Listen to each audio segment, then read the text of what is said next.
Today I'm going to show you how to make this really quick and easy, low-carb chicken and broccoli casserole.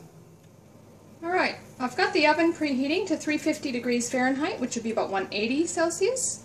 And I've got about approximately a 9 by 13 inch pan, a casserole pan here that I've sprayed with some nonstick spray.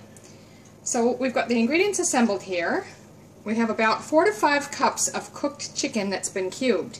That was about 4 large breasts for me.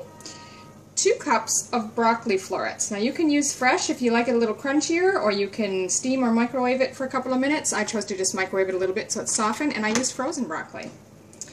The next you need is about 1 medium onion chopped, and I'm using some frozen chopped onion that I had on hand. You're going to need 8-ounce block, which would be 250 grams of Philadelphia cream cheese, or any cream cheese that you like.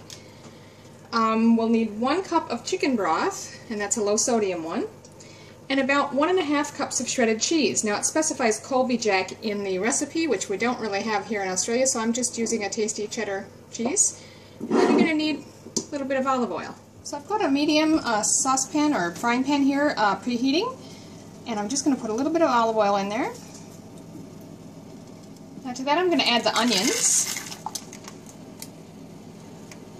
And if you like, a little salt and pepper. You're just going to want to stir and saute those until they start getting lightly browned, maybe 3 to 5 minutes. Now you can see that the onions are softened and they're beginning to brown nicely. So the next step is going to be to add the cream cheese in. Now they do suggest starting with softened cream cheese. I almost always forget to do that, so I just cut mine in smaller chunks so it'll melt faster. Keep stirring that in as it melts.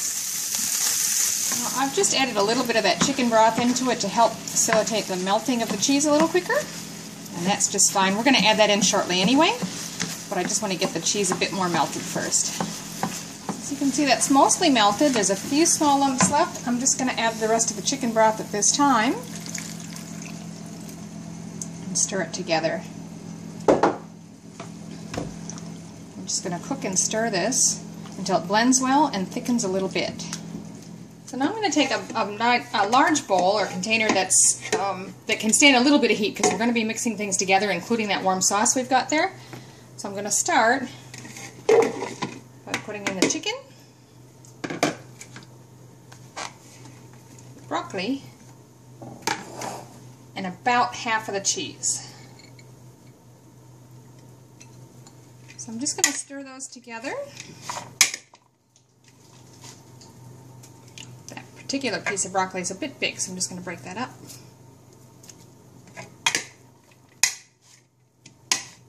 And now to this we're going to add our sauce.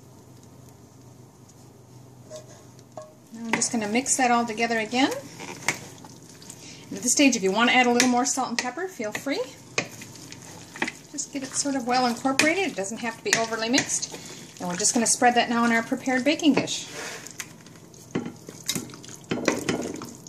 Just spread that out evenly in the pan. Now at this stage we're just going to sprinkle the remaining cheese on top and pop that in the oven for about 25 minutes. The other thing it does call for in the original recipe is to sprinkle some fried onions on top, like those French fried onions you can buy in the can kind of thing. Feel free to do that if you want to. I don't happen to have any of those on hand, but you could use something like that. In the oven we go.